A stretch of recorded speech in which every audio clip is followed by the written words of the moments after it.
That was a full can 10 minutes ago. Wow!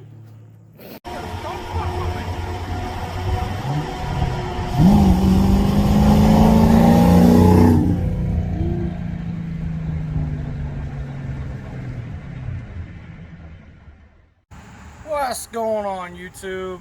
My name's Brandon. You're watching On Garrow's Garage, part 5 of the Suzie mini-series. That was only supposed to be 3 parts. It was only supposed to be 1 part. What you talking about? Anyway, so today we may have finally found the actual problem. Thanks to a lot of people yelling at us on Reddit. Yes, Reddit and Ask Mechanics really kind of, they made a point to make us seem really stupid. We got roasted. It's hot, and we've seen in the past it fires up when it's hot, so we're going to see if it does it again. And maybe not.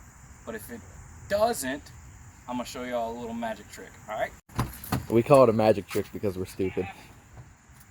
No magic trick for you! So, the magic trick was going to be, when it didn't start, I was going to pop the hood, run around to the trunk of the car, grab a jumper cable, hook it to the engine block and the battery, and then it was going to fire right up. So, the problem is aground, and we're going to show that to you now. Oh.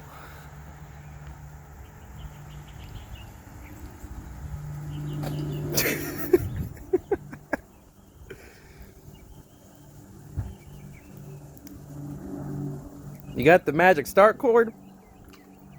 Yeah. These are the donations. Oh boy.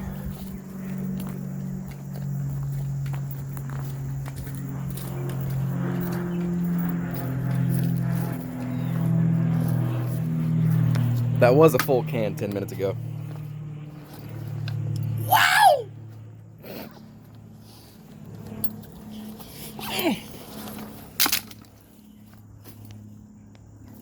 And that is what we're going to use to fix this car. I'm going to put 2 up here, 1 fat one, 1 little one, kind of like the one that's already up here. But the fat one is going to go down, around, and then there's a very conveniently placed hole where there's supposed to be AC compressor. Since that's not there, we're going to run the wire to it, get rid of the one that's attached to the we'll cut that out. And we'll run that down there to that hole and get rid of the one that's attached to the engine mount. And yeah, I don't think I need to bore y'all with all that because we've got exciting stuff to do today. We've done a little bit of work off camera before in other people's garages, but today on Garrow's Garage is going to actually be in another garage working on something else. A real garage. So, if y'all would, join me and Austin in working on the SI today. Hold on. I just want to show the parts real quick.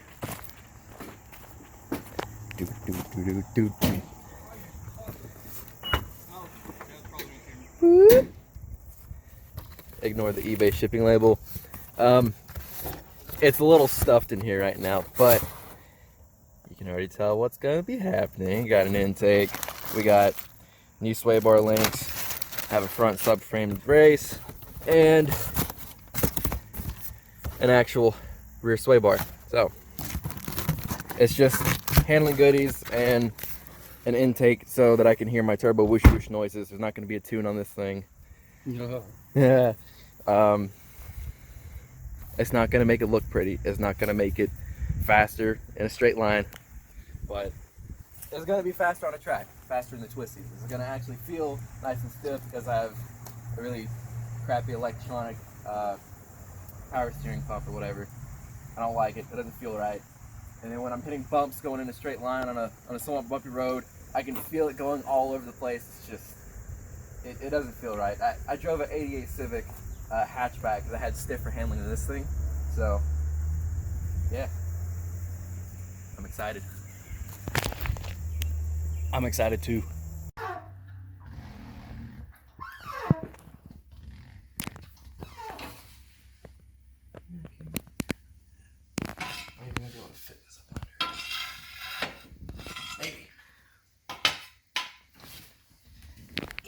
So Honda didn't leave me a lot of room to put a jack stand in there. There's a lip that comes down and sticks out.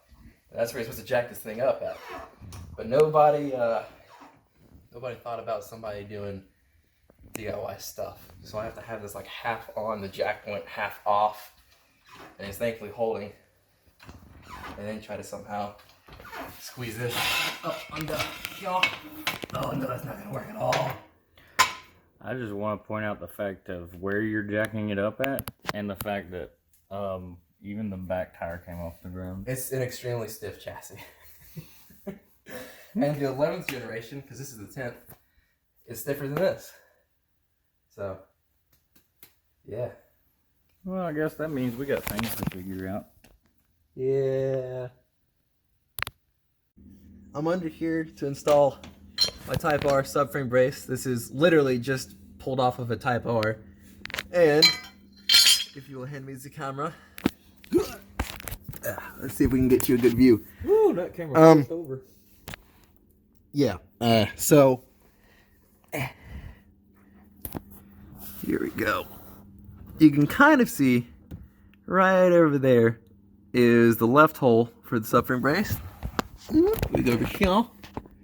That is the right hole for the subframe brace. And if I grab it and try to, this is going to be a little hard. Sorry, bad angles. So sorry. Oof. It is going to sit up in there like so. I have to buy 2 bolts because you don't come with the bolts because it doesn't come with this. And just bolts right in. Super easy. Easy upgrades. Unless, of course, you're doing it how we're doing it without a jack. Yeah, with jack stands and fat And boys. And without a real lift or anything, because I had to jack up from middle point where it's folded over right there, like literally it is right above the camera. And I had to use a piece of wood just so I didn't fuck up the seams. So, or sorry, mess up the seams. Seams. We'll have to cut that out. family friendly channel, man. Family friendly.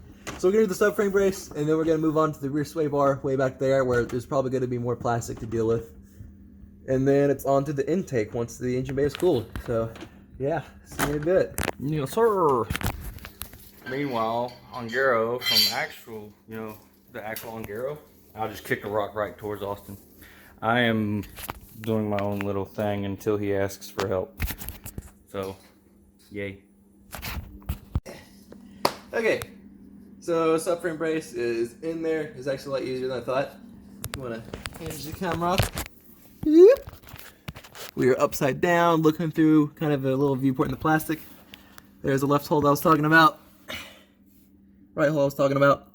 It sits pretty flush up in there, close to the exhaust. And she's solid. I thought those bolts were the wrong size bolt, but it took a while to get the exact correct placement of those. And it's a really tight hole, so it might take some finagling. Mine was also a little bit dirty, so I used a little bit of white lithium grease to help get the dirt to move through the threads. But she's in there. She's solid. I don't have a torque wrench or anything, so I had to do my own manual clicks. But this is gonna go back up, and then it's onto the rear sway bar. Even though we probably could work on the intake already, it's kind of cool already. But whatever. Whew. So yeah, it's in there. Sweet.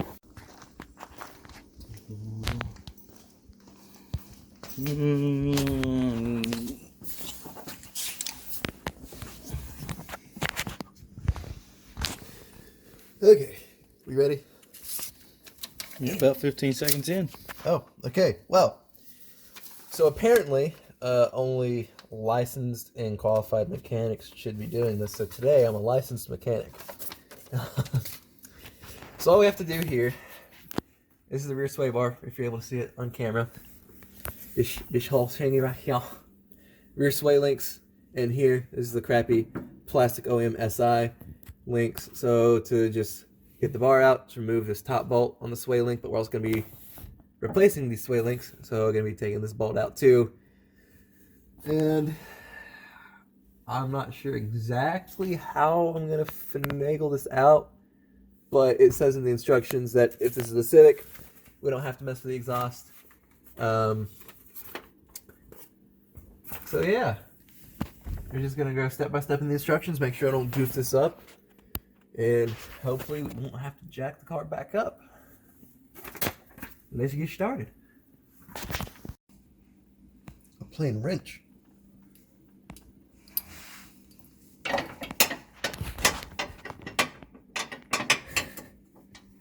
Or a swivel joint.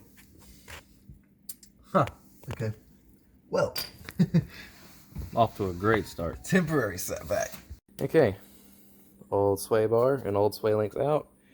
New sway bar going in. And we have special little grease, which I figured it would be for something important. And we're like, hey. And we've got some special grease. Red grease is fucking special.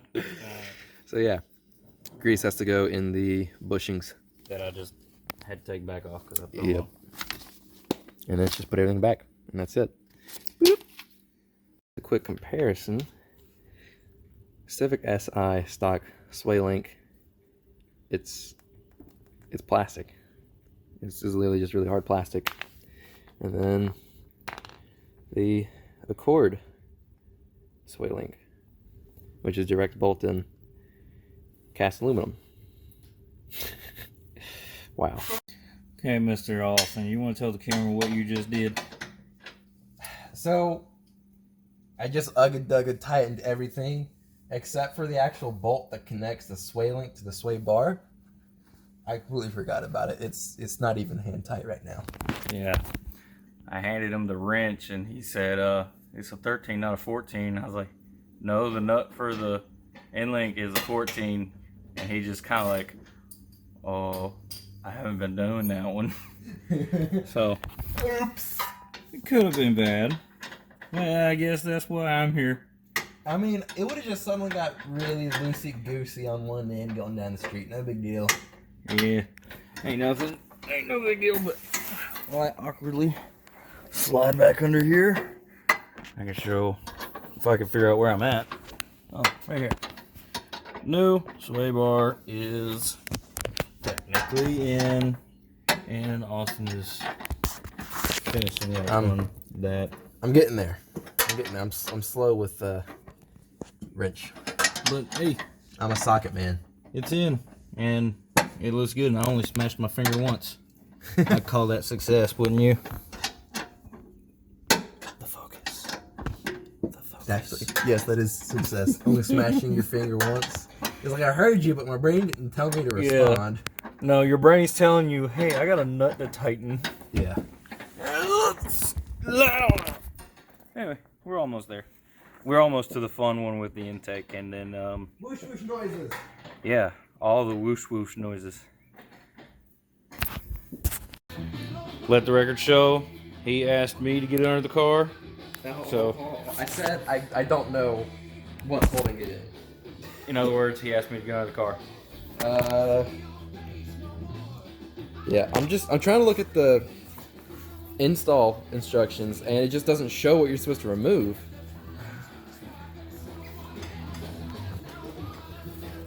Like, here's the instructions right here. It doesn't show anything from underneath the car. There's nothing else under the car.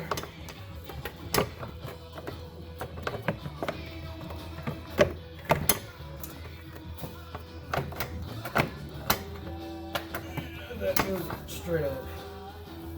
Because I could remove the whole resonator box, but the resonator box will also help pipe air from the cold air from in the fender on up.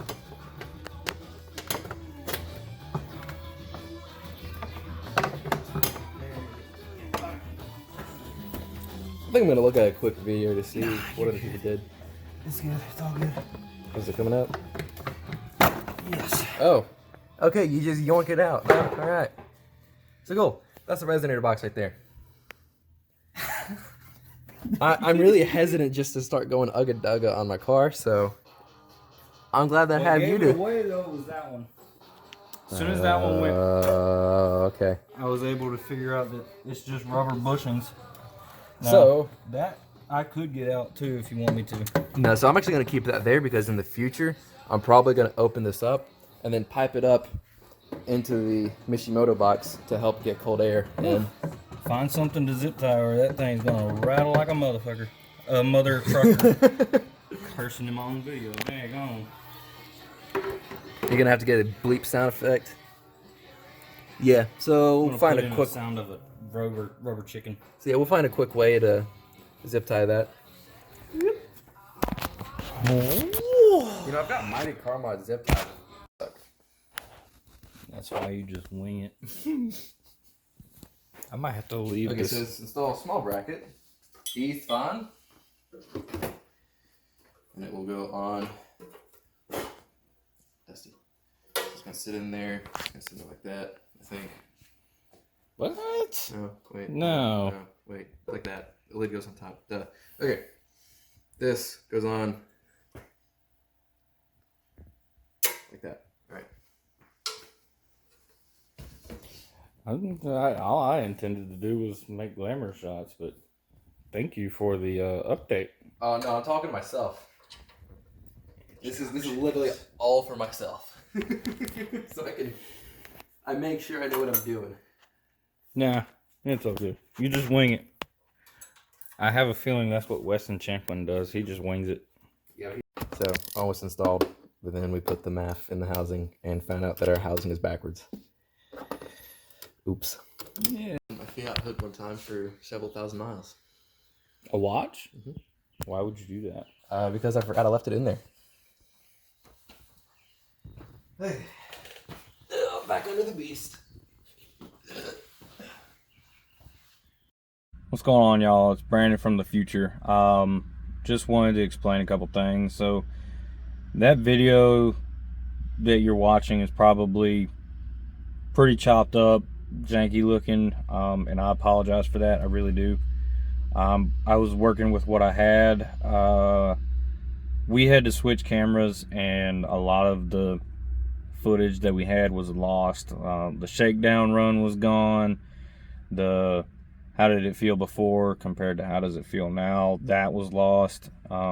We had a little bit of work filmed for Suzie, and most of that was gone. I do have a quick 30-second clip that I'll show you right now. Alright, so out with the old and in with the new, if you want to show off the cable real quick. Here it is. Hey, there we go, the new one. Literally made out of jumper cable wire and some stuff bought out AutoZone and Lowe's.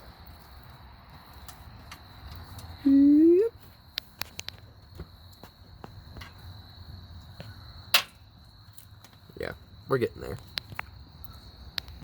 Okay, so basically what you just saw was me under the car, taking the old battery cable out, ground cable out, and putting the new one in, and I'm happy to let you know that it fixed. It was a ground cable. That's all it was.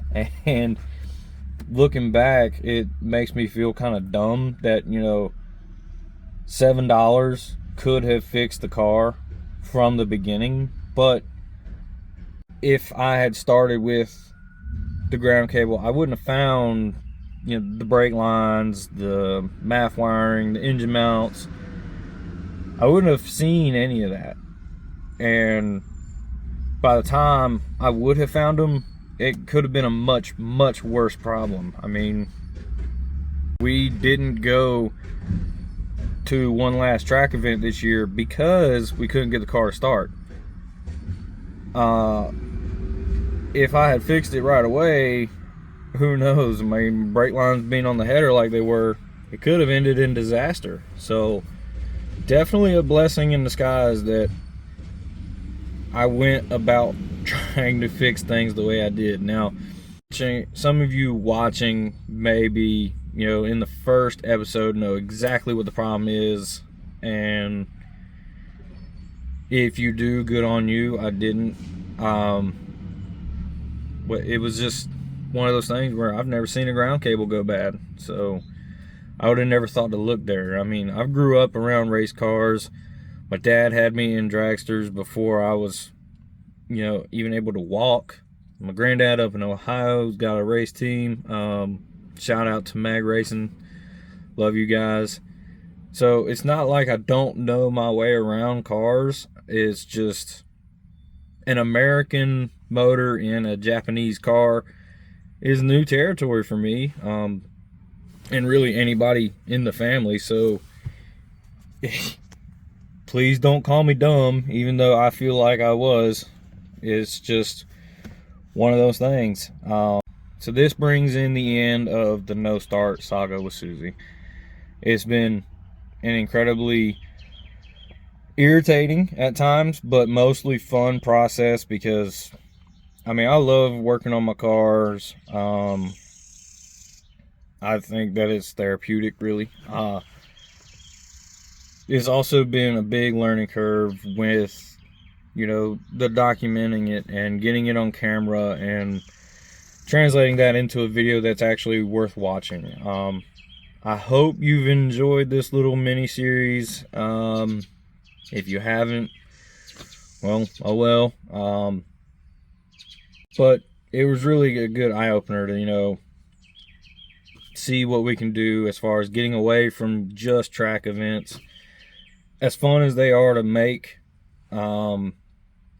they can get pretty repetitive. I mean, once you've seen one, you've seen all of them. It's the tracks don't change. The cars on the tracks maybe, but the tracks, they don't change. And this was a good way of seeing how we can branch out this channel into other things, really. So with all that being said, this is it. This is the end. I may do a 22 recap video to basically make like a highlight reel from everything this year all into one video. And I do have another project car, but I might wait before I tell you what it is, just because of the limited workspace I have. I don't want to tell you what I got and what my plans are and then put out a video once a month of just garbage. So I haven't made up my mind whether or not I'm going to tell you all about it yet or not, but be on the lookout for the 2022 recap video. And again, I hope you enjoyed. I hope you've, proper grammar, not I've. I hope you have enjoyed this little mini series, and I will see y'all on the next one.